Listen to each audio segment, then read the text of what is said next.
And hello again, dear ones. Rev BRZ with you over here. Rev Z right here. And this is New Thought Today on the New Thought Media Network. We come to you every Tuesday afternoon and have a conversation about New Thought's impact on the future of humanity. We're grateful to be with you. Please feel free to comment at any point during our broadcast today. We'd love to hear from you. We'd love to hear your questions, your thoughts about the topics that we're talking about. We'd love to hear if there's something you'd like us to cover in the future, some topic you'd like us to talk about, or a guest you'd like us to have on and talk as well. So, and please know the hat's only here till the end of the month. So we'll go back to a little bit of normal broadcasting after the first of the year. But till then, I get to wear my Santa hat and have fun no matter what. So, how are you doing today, Z? Good afternoon. Good to be with you. Oh, doing well. Just trying to batten down the hatches, as you know, here in Colorado, which fits where we're going today. We got crazy weather forecasts. They're talking about hurricane force winds. So I'm trying to buckle up. Yes. And this past Saturday was a wind event as well. Almost the entire state, especially the mountains, were under a high wind advisory and then a high wind warning.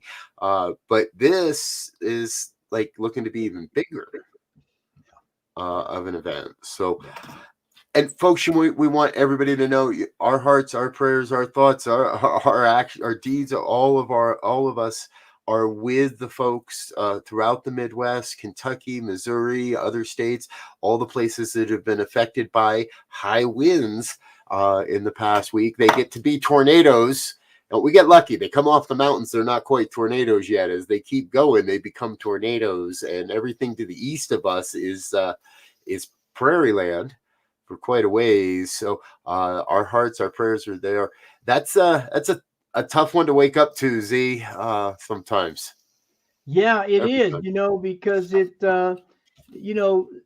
all the natural disasters that we have, they say the tornadoes are potentially the worst because you can get the little sirens, but they pop in and out of existence, if you will, so quickly that sometimes you don't have a chance to do anything. Like hurricanes, they're coming. Snow events, they're coming. With the hurricanes, you have a potential, but you don't know when they're gonna pop. And when they pop, sometimes it's just no way out. And there's no way out, and very, very little warning. And especially, it seems like the really big ones really like to the middle of the night, the middle of the morning, right before everybody's waking up, when everybody's at the most asleep, and the fewest people are about, but it catches the most people off guard. Yep. So, again, Kentucky, everyone out in Missouri, Kentucky, the Midwest, everywhere that's been affected, our prayers are with you.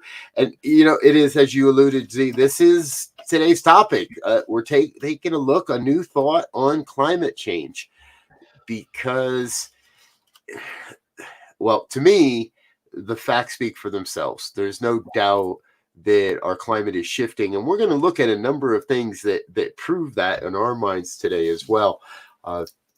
And what we really want to look at is, okay, so there's no denying this anymore. If you're denying this, just click off the button now and see you later, because we're not going to change your mind, and that's not our intent. Our intent is to look at how this philosophy of new thought can and will, I will say, influence, impact, and drive a future that embraces the fact we're going through climate change right now. Right. I mean, and you look at it. I mean, here in Denver, right? Today it is the 14th of December, and it is 66 degrees. Yeah, I know. With hurricane force winds predicted until sometime tonight. And now we got that new weather pattern coming over California. They're talking in the Sierras. There may be 8 foot of snow, and they said Lake Tahoe already. I think it was Lake Tahoe already got 3 feet, and they may be getting another 3 feet today. Colorado, that this last storm, our snowpack went from 50% to 75% in one storm. Right. And that wasn't even a real big one.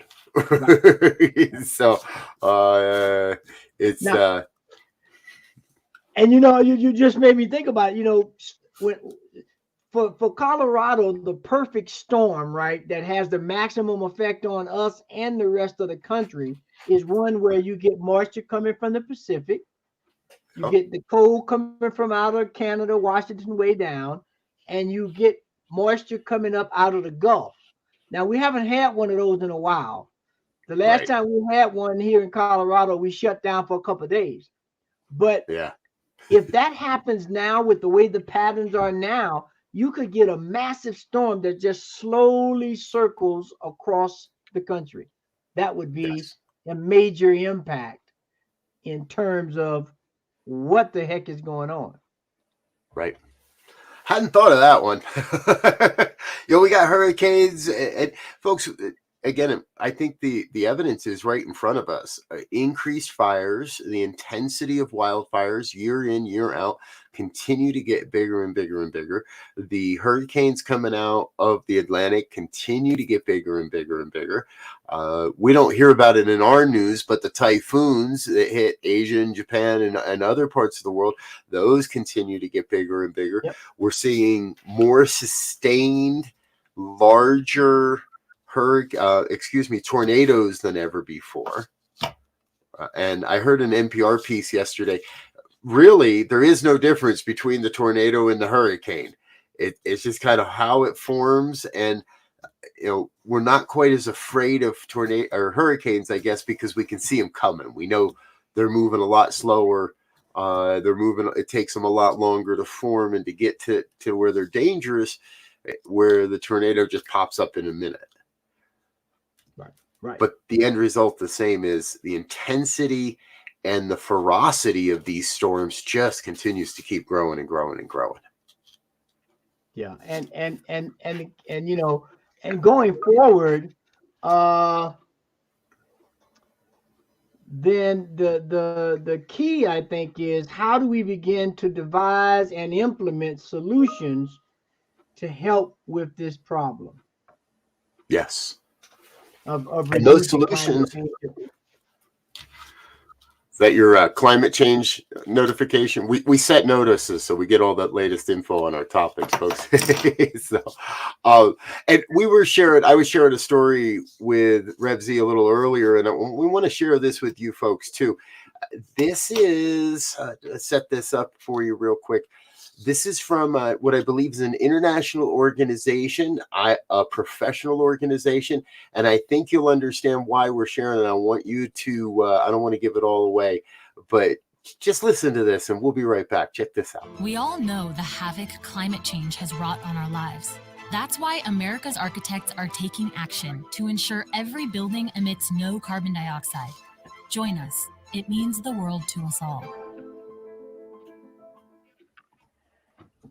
So, Z, we've got an American organization, I'll get clear there, a professional association of architects that are pledging to make every building moving forward zero, excuse me, something's still stalking at me, to guarantee that all of these new buildings are zero emissions. That is important. That's going to be, I think that's a step that this community can take. Now let's look at what other organizations can take similar pledges, similar steps. Yes? Yeah. So, let's say presumably the architecture industry is beginning to look at how do we make houses more efficient. Now, within that's going to include, how do we heat these houses? How do we cool? So the electrical, sustainable energy, renewable energy piece will kick in. Yes. And refrigeration stuff will kick in. So it like anything else, or like nature itself, there will be individual components that fit together like a jigsaw puzzle to make the whole thing work. And so the hope is, when you showed that to me, my thought was the hope is each industry will begin to follow suit and determine where do I plug into this global picture and then start working on it. Right.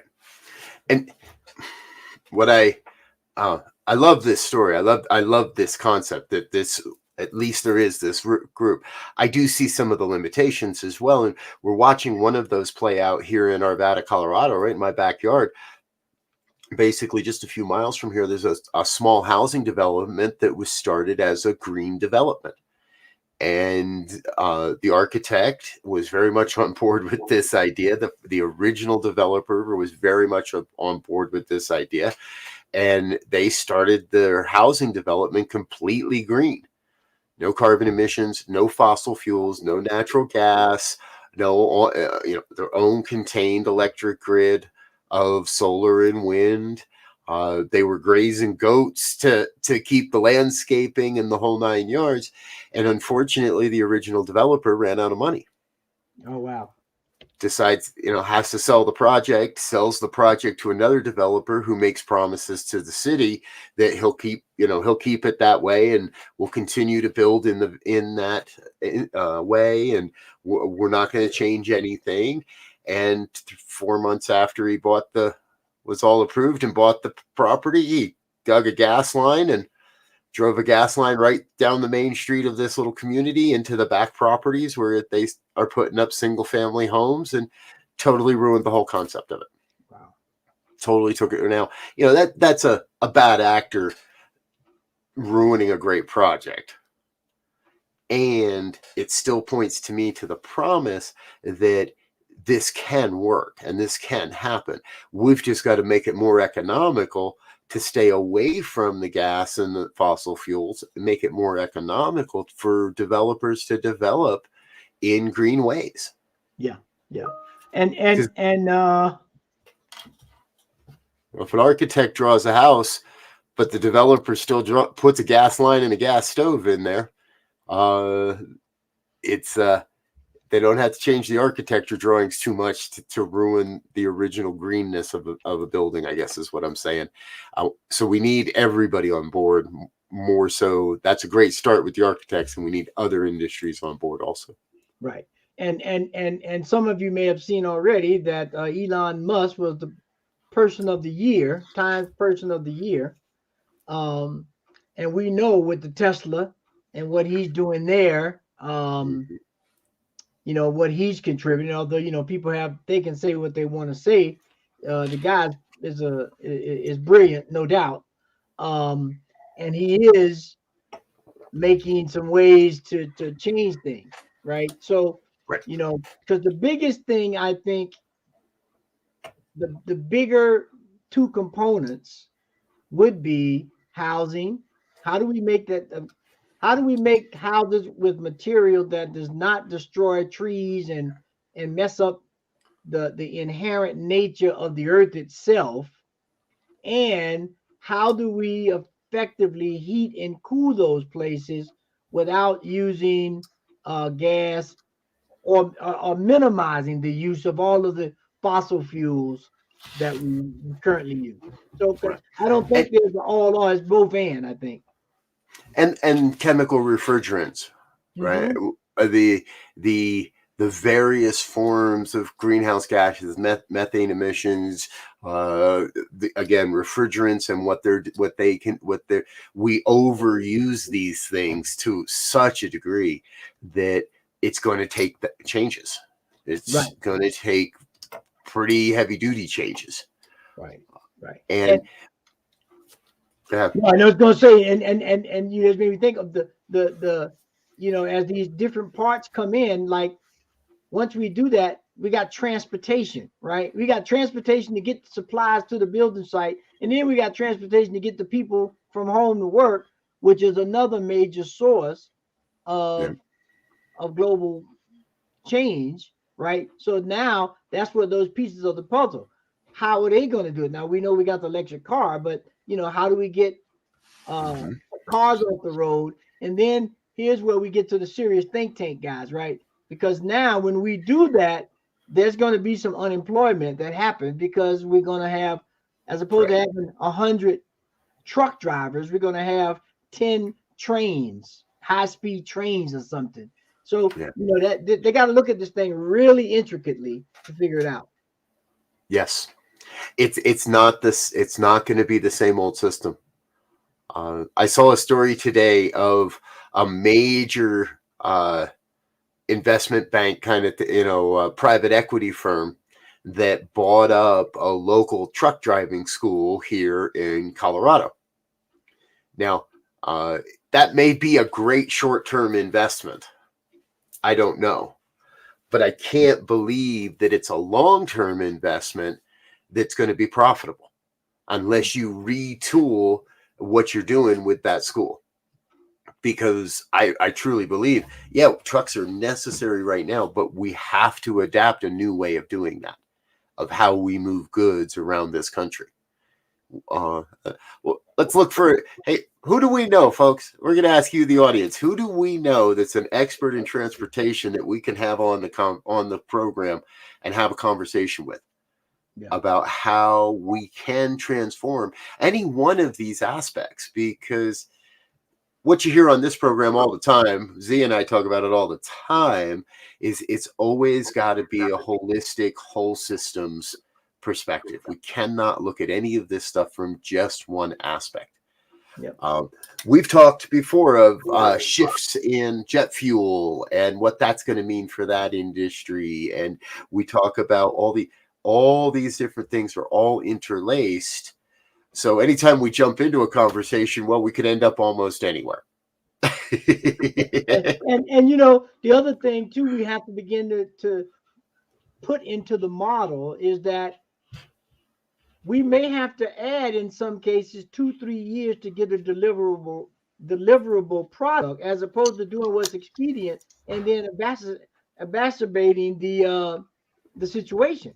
So we have to get some good mathematician to run some good math models and some structural engineers and chemical. I mean, we really have to buy into this model of a world that works for everyone by using everyone, i.e., all the different aspects of life that makes it a whole thing. Yep. Now, which leads me to something I don't want to say, but it has a tendency to be our truth right now. A lot of people don't want to change until it's in their backyard. A lot of people don't want to change until it directly affects their pocketbook, until they hurt because of the experience and the conditions. Around here, we talk about it all the time. We don't pray to change conditions. We pray, we use our affirmative, practical prayer to change our consciousness around the conditions and therefore witness a change in the condition. But I don't pray just to, that the oil companies will suddenly wake up and realize that they got to change what they're doing. Yeah. And so we're just talking about all. Now, if we were to shift gears and start talking about water, right? Mm-hmm. Right now we have droughts here in Colorado and predicted to be bigger droughts if we don't get enough snow and water. Now, that's just, we're looking at drinking water and bathing water, so forth, the soft water, but how do we begin to look at the whole water food production problem? Right? We're running out of water, so we can't irrigate as much. We're over farming the land, which means we know that the plants help with that, but we're cutting trees. We're over farming, so we can't plant as much. And then we got all these crazy restrictions on how we can sell it and who we can sell it to, and can we give it away without being sued if somebody gets sick, or so that eventually burns up. They put that in the incinerator and burn it. So now we got more. So just to highlight again, we need a systemic approach to fixing this stuff because it's integrated. Yep. Folks, we dropped a link in the chat for you. This is now be careful if you go here because some of these are not the most fun images to look at, but they are captivating. And this is climate.nasa.gov. It's the global climate change website. They look at vital signs of the planet. And some of this can be a little depressing, and some of this can now. And what we trust is this is going to drive all of us to recognize, yeah, we got to make some changes. You're right, Z. This planet won't live without water. And scientists have been yelling for decades that water is going to be the linchpin. And we still don't seem to get that. We still allow industry to pollute our water. I'll tell you, that's one of the biggest factors I look at is if as things start to shift, we got to figure out where the snow is going to shift, where the water is going to be. It may not stay in the mountains anymore. The mountains may stay dry, and the Midwest may pile up with more snow and water than they know what to do with. Yeah. We've got to sort of kind of place our bets and hedge our bets, and then do what calls to us to make more and more people aware of this. That's the first step, right? Is awareness. And that's a key point I think you make there, because I grew up in North Florida. And the weather patterns that we're experiencing right now in Colorado, minus the snow, we got some snow, a couple of inches every once in a while in North Florida. But the weather patterns in terms of the temperature and sustained temperatures and the highs and the lows, this weather pattern here in Colorado now is beginning to look a lot like North Florida, South Georgia weather patterns right now in terms of highs and lows and all of that. So that's, we're talking 1,000 miles away and lower, right? And lower in the hemisphere. And so, we really, as you said, I think the time for taking a political stand on an issue that could destroy our home should be time out right now. Right. There's enough evidence, and everybody says circumstantial. Well, no, it's not. I mean, you go look at Lake Tahoe and some of the lakes out there, and you see how far they've dropped in a small amount of time. When you look at the snowpack we got here, this is no fact that can be swayed some kind of crazy way. It's real. Right. Yeah. It's real. Those NASA photos. I was looking at the story of the Great Salt Lake. Now, I lived in Utah for a while, so I had a relationship with the Great Salt Lake, and looking at how far that lake has dropped in the last 10 years is it hurts. And I'm sure when we know this is happening on all the major reservoirs across the West, Lake Mead, Lake Powell, they're all at record low levels of water in those regions. Now, again, this isn't doom and gloom, though. No. It's revealing itself so that we can make decisions. And so we can make decisions not only on where we are on the planet, but how we behave.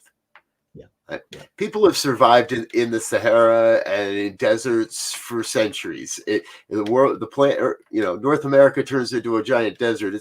We're not all going to die. We're just going to have to make some decisions. And we're going to have to and I believe we are making and will continue to make some decisions that we can alleviate some of those future concerns today. That's where that's where I want to find. That's what I want to look at. That's what I want to dig into, is who are the organizations, the companies, the places that are taking a stand, kind of like our architects there earlier today, that are taking a stand to say we want to be part of the solution rather than trying to revert back to what caused the problem in the first place. Yeah, and that's to me is the as they say, the yin and yang of it, right? We're never going to be net zero affecting the environment, right? It's just, but what the yin and yang has taught us and continues to teach us, and all the different ways, the in and the out, the as above, so below, all those things that say basically the same thing, is that Right. we have to find that balance, that universal dance, to where we keep this stuff, we go over a little bit and we immediately say, oh, let's bring it back. Oh, we too far that way. And so that we begin to live, as the ancient ones said, a conscious life, right? Because for me to do that and be aware of that balance being in or out, I need to be conscious of stuff beyond just me and my tribe, if you will.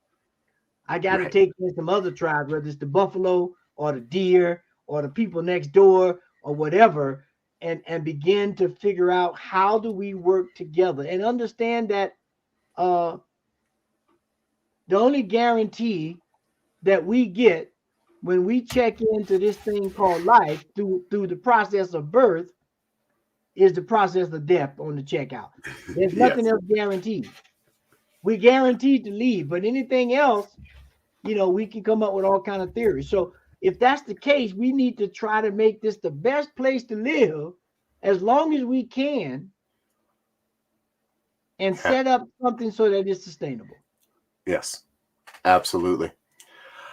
You through all of this, I'm reminded of this quote, and we dug this up a little earlier as well, that Ban Ki-moon, when he was Secretary General of the United Nations, said, we're the first generation to be able to end poverty and the last generation that can take steps to avoid the worst impacts of climate change. Future generations will judge us harshly if we fail to uphold our moral and historical responsibilities. He kind of lays it on the line there a little bit. And in my mind, the ultimate question there is responsibility, right? Right. In that, are we, the ones that are in the fourth quarter and those that are in the third quarter, are we going to be responsible to make sure the game, so to speak, continue to be played by creating better rules, better playing fields, and all of that for those that are in the first and second quarter of the game? Yeah. Advance the game. Right. Exactly. I love that analogy, because you're right. It's going to take every generation that's on the planet right now. And I know for a fact that there are some in the youngest generations that are quite pissed off at some of us for what we've done and what we're leaving them and what they perceive as an inevitable future. Mm-hmm. But that's only if the rest of us sit on the bench. Yeah. If the rest of the rest of us are taking some action, and it can, again, folks, it doesn't have to be everything. It just has to be something. Right. Z and I have been dancing around an article we read by the New York Times that shared, and this was from early this year, I believe, that shared a number of things that we have to look at. And we've been talking about them: renewable energy, refrigerants, transportation, methane emissions, agriculture, nature conservation, carbon capture.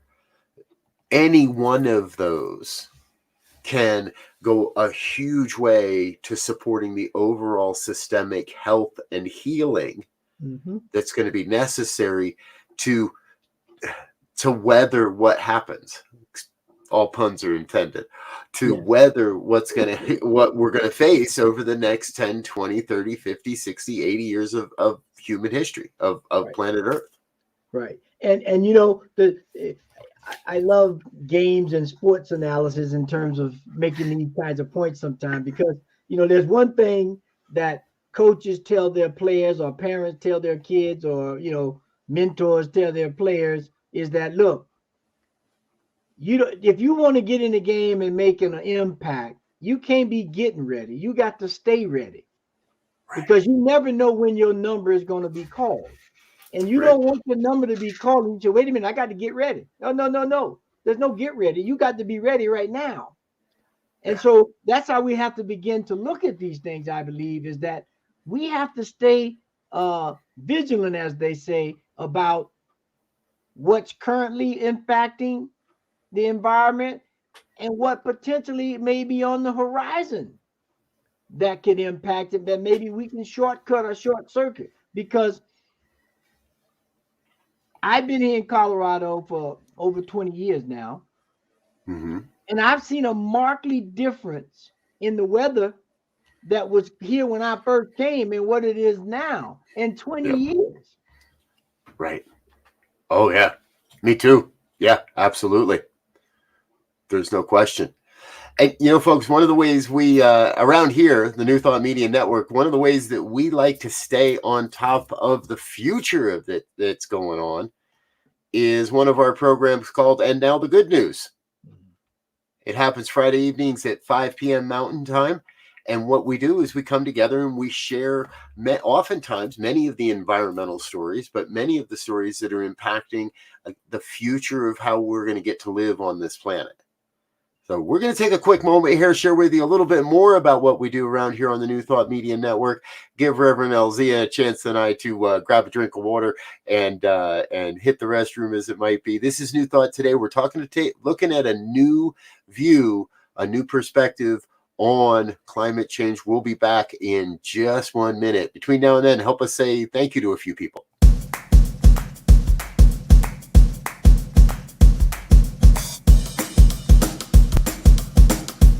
Thank you, Center for Spiritual Living Denver, for your continued support.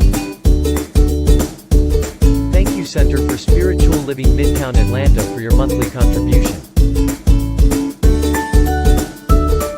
Thank you, Center for Spiritual Living North Jersey, for your monthly contribution. And Suze Ajit, thank you for your very generous donation.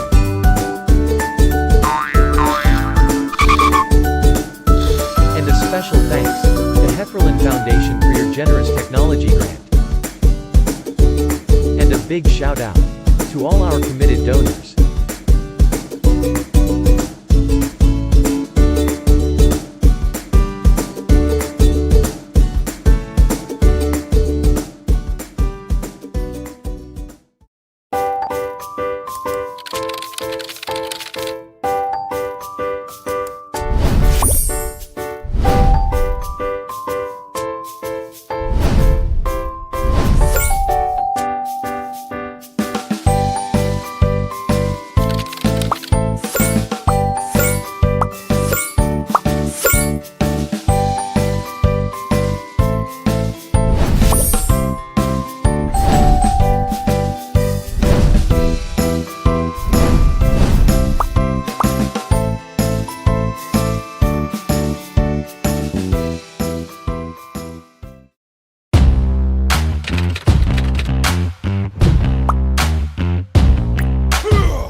And we're back. Rev BRZ over here. Rev Z right here. And this is New Thought Today on the New Thought Media Network. We're taking a closer look at a new thought on climate change. And our friend, dear friend here, also in Colorado, Linda wrote in during the break, I'm a native of Colorado, currently in my 70th time around the sun. Congratulations. And have seen substantial changes in weather in my lifetime. It is sad as this is a magnificent state. I'll agree with you, Linda. It is a magnificent state. And I know that change can be tough. Change can be hard for so many, especially considering so many that came to Colorado because of the natural beauty, because of the snowpack, because of the bountiful water in the rivers and the streams and the fishing and all the sportsman type activities here. And I don't know, maybe that's going to be like Arkansas in the future. But it does appear that Colorado and the West and the mountain regions are getting involved, are getting swept up in this. That the patterns are shifting, Z, and this is a kind of a topic that's been around for a while, and we want to bring this in. It would appear that we're in the midst of a polar shift.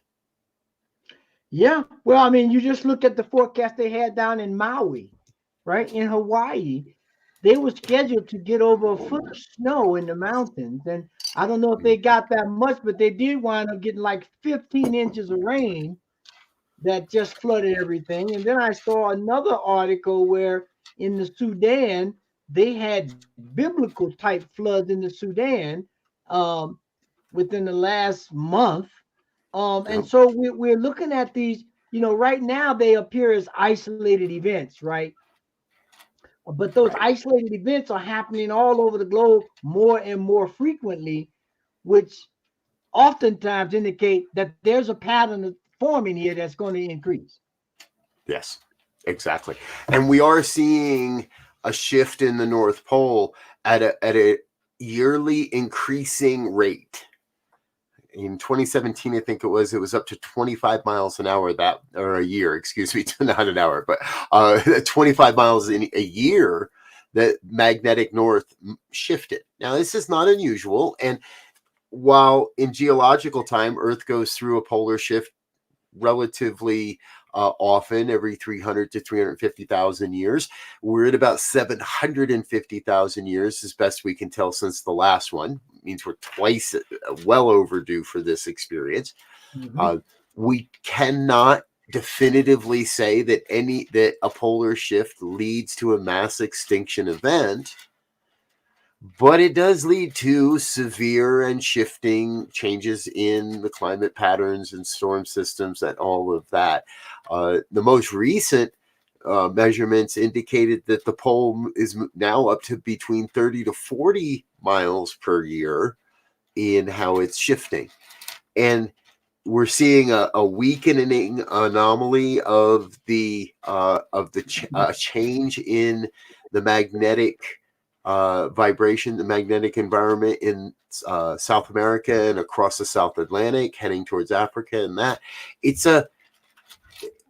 I don't want to say, ooh, goody, goody, goody, because this could lead to some pretty massive changes in humanity's experience. And it's natural. Now, the science of my new thought philosophy, if I have learned anything, it's that I can try to pray away nature all I want, but it's not going to work. The flow of nature, the drive of nature is to create, is to be bountiful, is to give life, and nature changes. We can see that in genetic change and the change of nature. The real healing is coming to that understanding that if I can get aligned and go with the change, everything's going to be fine. Right. But when I rail against and try to deny the change, I can't pray that into existence. We've got to go with the flow. Sounds a little, I get that, folks, but go with the flow. But we have to be willing to get aligned with where nature is taking us. Again, rather than try to force nature into our concept of what should happen. Yeah. We've done that. And this is and look at where it's got us.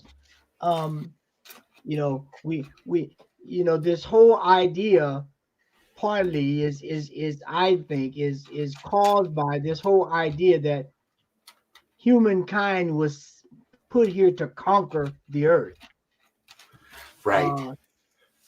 And that's just not the case. We're here to live in harmony as a family with the earth and the animals and the plants and the unseen elements and whatever it is. Because especially at that unseen level, we start destroying stuff up in there. We don't know what it does because we can't see it. We don't know what it's connected to. We don't know how it's all intricately working for our favor. And if we just start wiping that out, well, now we're going to have things pop up. No idea, no clue, and very little opportunity to go backwards because we've just destroyed all of it. Right. Well, so it kind of strikes me, right? Okay, so a lot of these now human physical concerns or quote problems we can look at it based on from the perspective of the industrial age and industrial in people moving into the cities, which caused the need for food production to be more organized and more industrialized and and I'm not advocating that we're going back to a simpler way, but I do think we need to go forward into a simpler way. Yeah. We need to go forward into a way where corporations are perhaps held accountable for some of what they do. And anecdotally, we know that America throws away so much food because it's just not the perfect size and shape. And your eggplant might look a little different than the next guy's eggplant kind of thing, you know? But when it comes right down to it, we've got to be willing to embrace I think a resurgence, a revitalization to a simpler, more holistic way. Yeah. Community gardening and communities looking out for each other in food safety and not allowing for food deserts and such to arise. Yep.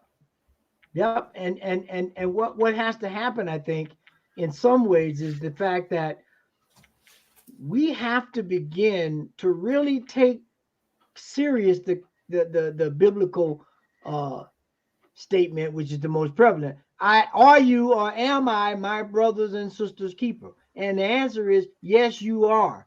And our brothers and sisters are, as the natives say, brother bear and sister moon and you know, cousin river, whatever we want to label it. And we have to begin to operate from that frame of reference, I think. Because if we don't, we will start doing to the planet that we live on and from that we do now to individuals who are different from us, whether it's race, orientation, culture, and begin to alienate certain things and cause a whole manner of issues that become very difficult to reconcile. Yeah, exactly. I agree with you. Our Linda's still with us saying change is the most dominant nature of life. Yes. Stagnancy does not perpetuate vitality in life. Exactly. You're with it, Linda, right? Exactly. We have to continually embrace that we're creating newly. And we're going to create newly in those areas that are most necessary for, I believe, the evolution of humanity. Yeah, because you were talking about, you know, I would bet very few people are going to go back and say, I'm going to give up my car and go to horse and buggy. Right. Exactly. We can't do that. We can't go backwards. Right. I mean, but then we're going to lose something else.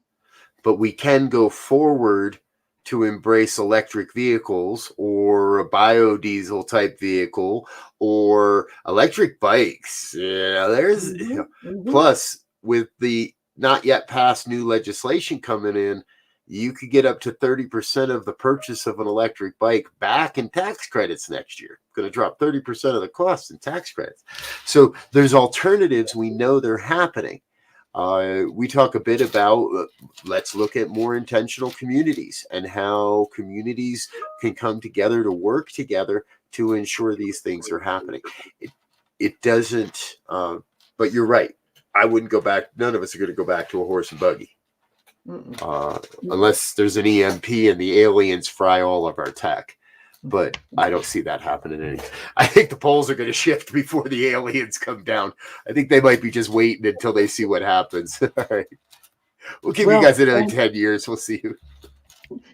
And hopefully if they come and they don't have good intentions, their compass won't work because of the declination of the magnetic poles, and they'll get lost. We can wish. Yes. But folks, we're having. Go ahead. No, I was just saying we're having some fun here, so I'm gonna let you continue to do that. Yeah, because I was just gonna say, it's funny, it's kind of tongue in cheek, right? But you think about that old concept that the map is not the territory, right? Right. So that map is created based on a magnetic pole, so that when if I'm out orienteering, I'm doing, cross country hiking or whatever, I need to know what the declination is off of the true north. So I shift my compass that way to get a true bearing on where I'm going. If I miss that, I could be in a river thinking I'm headed for the mountains, or vice versa. And so, although they seem to be minor things to some people, those people who are outdoorsmen and use a map and a compass when a GPS just can't do. 25 miles a year is a big difference. Yes, it is. It really is. Yes. And it's striking me as we're sharing this. I also keep seeing these doomsday articles about how the next great solar storm is going to knock out all of our tech and could disrupt the planet, and a major solar storm could disrupt the planet by billions of dollars a day and all this stuff. And what just kind of jumps in my head is we've got to be able to also consider that perhaps the flipping of the poles is connected to an impending and future solar storm. And what's happening is actually going to protect us all. Mm-hmm. And our humanity, our human minds are so incredibly limited compared to the possibilities that could happen in any of these situations. That's where, to me, it's like we got to get into the group mind. We got to get into that place where a lot of good, talented minds are coming together, like a bunch of architects saying they're going to commit to zero emissions building design. I'm going to sound a little bit like I'm beating a dead horse. Now we need the home builders to come together, and then we need the roofers to come together, and the solar panel installers to come together, so that everybody's working in towards that same vein, creating a sustainable future for the generations of humanity to come. Right. And I'm going to make a couple of shameless plugs on programs that I think kind of highlight some stuff. There's the one I always recommend is on National Geographic called One Strange Rock, with Will Smith as the host. It's 10 episodes with 9 astronauts who spent over 1,000 days in space that begin to unravel some of the uniqueness and intricacy of the planet and its relationship to space and so on. Next is another documentary that Will Smith has just doing the narration of. It's called Welcome to Earth, and it's on the Disney Plus, kind of the same kind of thing, but looking specifically at the Earth. And then one kind of fun fantasy kind of thing is, some of you may remember the movie or the series Lost in Space. Yes. They got a new series, Lost in Space, on Amazon. And it shows you, in my opinion, how all this exploration in different planets and climates and all that stuff, or if we're thinking about just saying, forget the Earth, we're going to jettison off to another place and figure it out. Well, it ain't going to be that easy just to figure it out. And you can watch that for some entertainment and some enlightenment on what it means to space travel and creating a whole new frontier where we live. Yeah.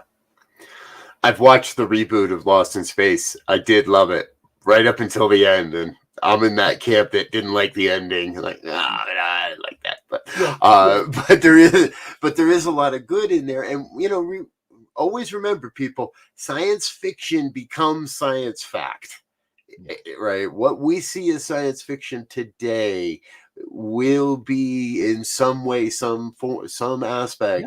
I didn't read the article. I saw an article said, how long would it take to travel to Alpha Centauri, and could we live there anyway? Right. And it was just like, hey, that's a valid question. And science fiction is promoting these types of questions sometimes, and oftentimes do point us towards solutions that we may not be fully ready to grasp or to hold, to even consider. That's our job, folks, right? That's not just Z and I, but if you're watching this program, it's your job too, to be part of all of this. Before we run out of time here today, I want to share this other quote by Desmond Tutu. People of conscience need to break their ties with corporations financing the injustice of climate change. That might be all you're here, not all, but that might be your part to play in this equation, is to simply stop supporting companies that are supporting climate change or are unwilling to make the change necessary. You might be called to do a little bit more, to get out in the streets and get involved in the grassroots program, or get involved with a nonprofit, or start a community garden. Again, if you turn to the New York Times and search out their article, what was the title? I'm going to give you the title of that so we don't forget it.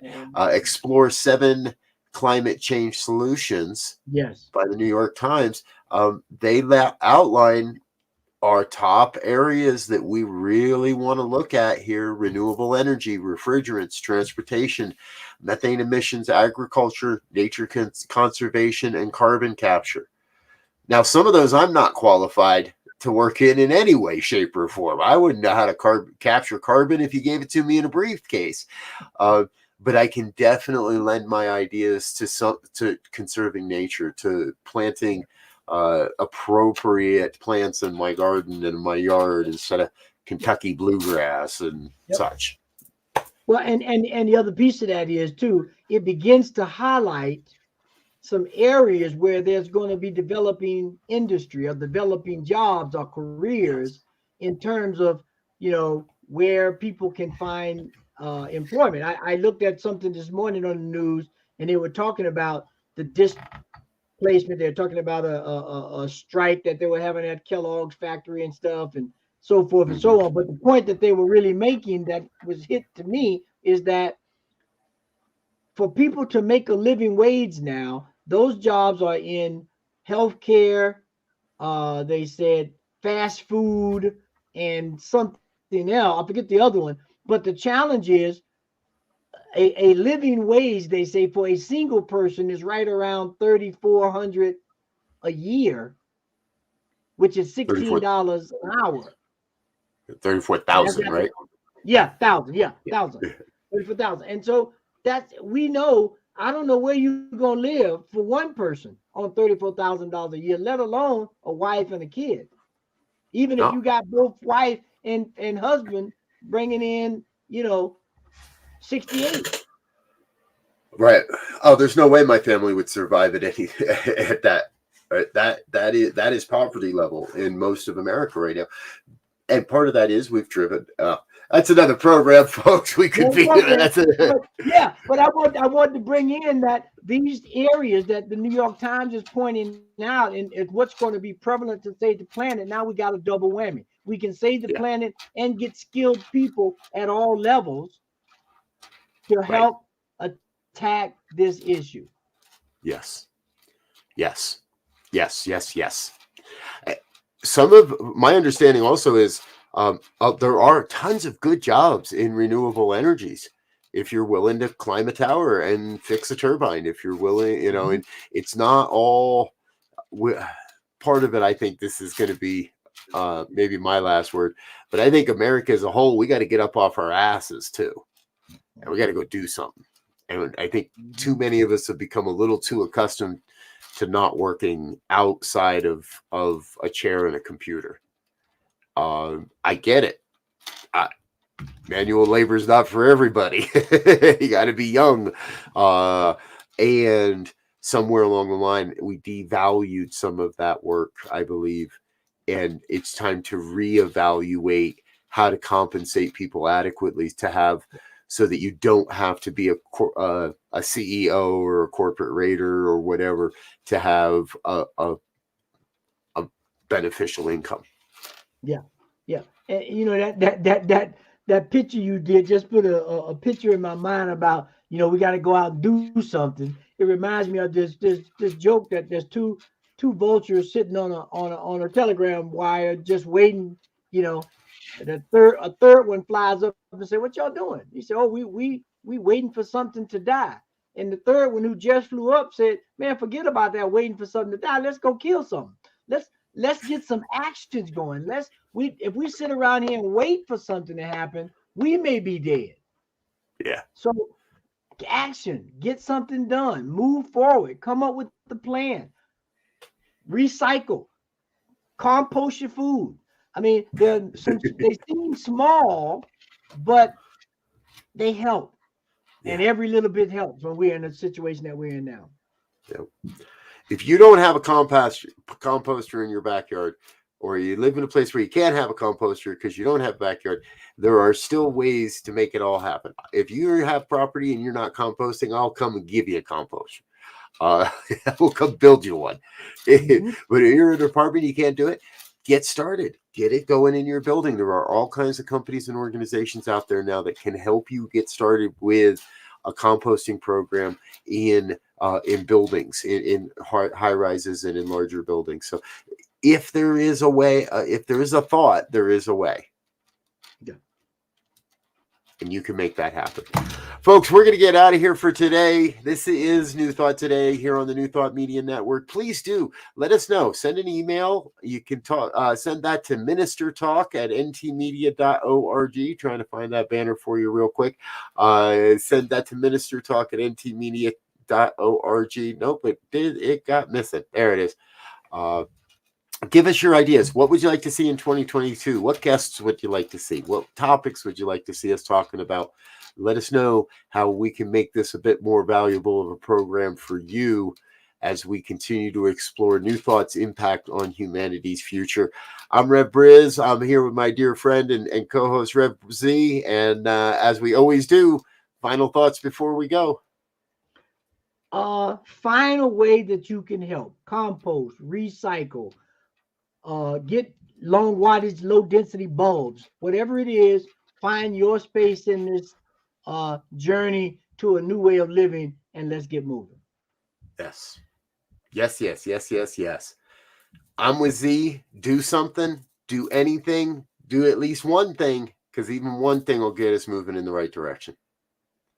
Before we go, folks, we're going to say thank you to our sponsors and the people that make this programming possible. And then we're just going to drift right on out of here. So I'm going to say it now. Till next time. Peace. Peace.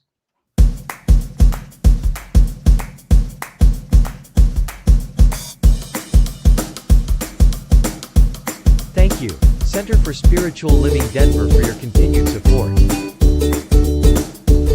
Thank you, Center for Spiritual Living Midtown Atlanta, for your monthly contribution. Thank you, Center for Spiritual Living North Jersey, for your monthly contribution. And Suze Ajit, thank you for your very generous donation.